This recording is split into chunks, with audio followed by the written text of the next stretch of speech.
All right, you were listening to LRS102.com, and I appreciate you tuning in because you only do that on purpose. My name is Rocko Jerome. The name of the show is The Deep Dive. It's on LRS102.com, as I just said. That was one from the Corettes called Shake. It's their latest 45. They have a new album coming out in the fall. I'm very excited about that. If you listen to the show often, you've heard a lot of the Corettes. They're going to be playing here in Louisville once again at Portal in Portland on July 25th. Look that up to make sure I'm telling the truth about it. And make sure you're there if you love rock and roll. All right? They're coming all the way from Europe to play Portland. All right? Now do the math in your head.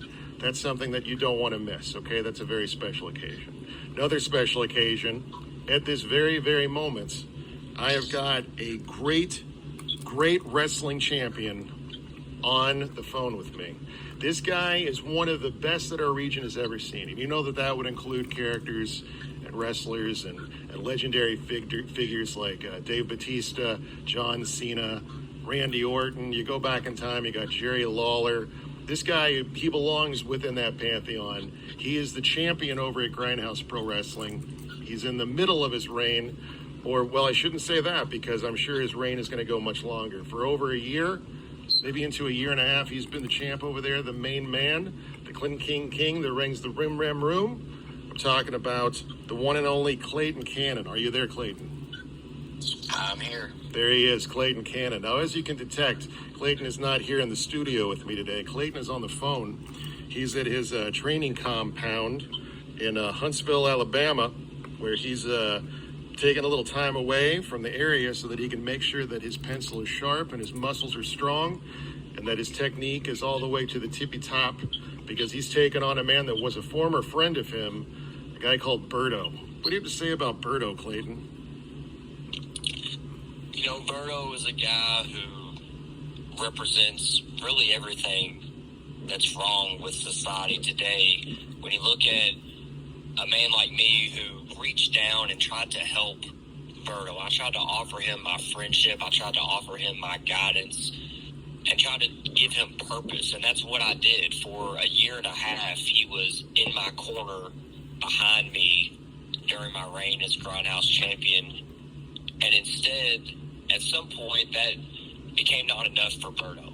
Being the guy that stands behind the champion, being the guy that's in my corner, became not enough for him. And so he decided to turn his back on me and throw our friendship away just for this dream that he has of being the Grindhouse Pro Wrestling champion. And in January, he won a Battle Royal, the Rumble, to earn this championship shot at me. And then not only that, but then he had the audacity to challenge me to not only a championship match, but in a steel cage. This Sunday will be the first ever steel cage match at Grindhouse Pro Wrestling. And so that's what I've got on the horizon. That's what I've been here in Huntsville training for, preparing for. But what Berto doesn't realize is that he's not going to get anything that he wants out of this on Sunday. In fact, the only way that I agreed to step into the steel cage with him is if he agreed to put his career on the line up against my championship. So after this Sunday, Berto's career in Grindhouse is officially canceled.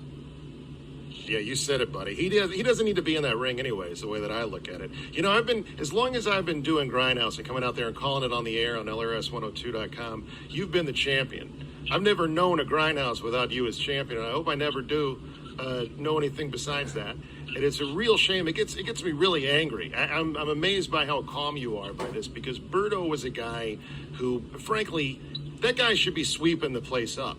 That guy should be cleaning the bathrooms and, you know, I don't even know if you would trust a guy like Berto to be by the door to take the money for people as they file in to get their seats at Grindhouse. I don't think this guy has any business being in the wrestling business. And, you know, it was always something that you did out of the kindness of your heart to hang so tight with that guy. And, you know, I'm sure you're just very disappointed by the way that Berto has behaved these last few months. It's just insane to me.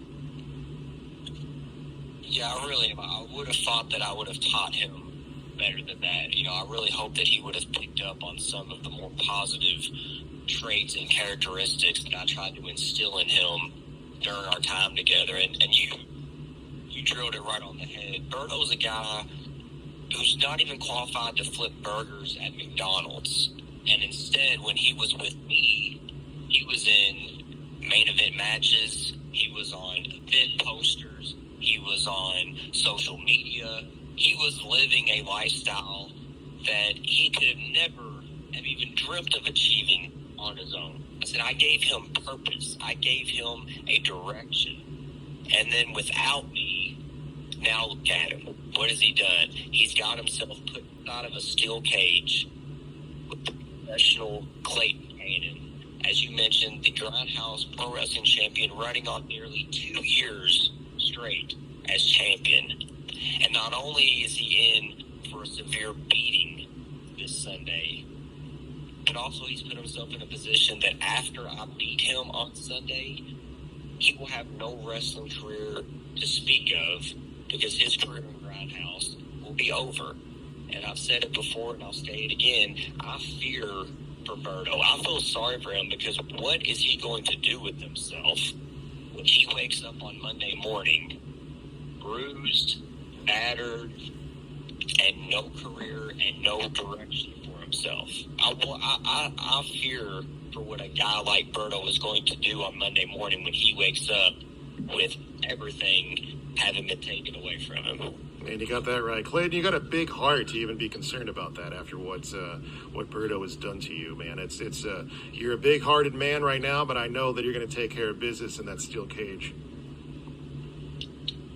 Absolutely, and I appreciate you saying that. It's just the type of guy I am. I am the epitome of toxic masculinity, but sometimes, obviously, just like with my friendship with Berto, my heart can lead me astray at times, and this is one of those situations. But like I said, Berto asked for this, so this Sunday, Jeffersonville, Indiana, at the arena, first ever steel cage match in Grindhouse history. And unfortunately, Berto is going to be on the wrong side of that history on Sunday. Yep, too bad for Berto. The bell time, I believe, is 3:00. Is that right? That is correct. Yep, over at the arena over in southern Indiana. Stick around. We're going to keep Klayton on the line here. We're going to talk a little bit more about his career in wrestling, what brought him to this point as being such a great champion. But if you want to see something crazy, if you've been to wrestling before, I don't know when you may have seen a cage match in the recent past, at least in our region. I've been to a lot of wrestling shows myself. I don't believe I've ever seen a cage match in person. So this is a real treat, and it's a blood feud between Klayton Cannon, the champion eternally, and the sacrificial lamb that is Berto. He's going to get what he asked for, and I don't think he's going to want it, especially when Monday morning comes around and he's got to find a job doing something else, because the possibilities for him are probably pretty dire. All right, here we go. Here's another one. It's going to be one from the Dirt Bombs. Stick around. We're going to talk to Klayton Cannon a little bit more later in the show.